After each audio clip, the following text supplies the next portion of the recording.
Ngayon ma'am, eto, tandaan nyo ha. Itong magic oil, bago siya ginagamit, ay kinakalog talaga. Opo. Nandyan din po, scroll nyo na lang po yung, pinalo nyo naman ako mama, so magiging followers ko na kayo.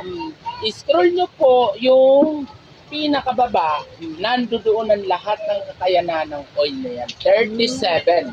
Ang kaya niyan tanggalin. Magmula sa bilbil, magmula sa rayuma, again. Ma'am, straight po ang likod. Masarap yun. May kukunin ako.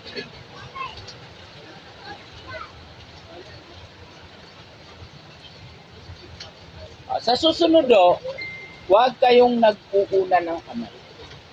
Yan, tama yan, bumili ka na ng maraming kunan. Ito pa, lambot lang.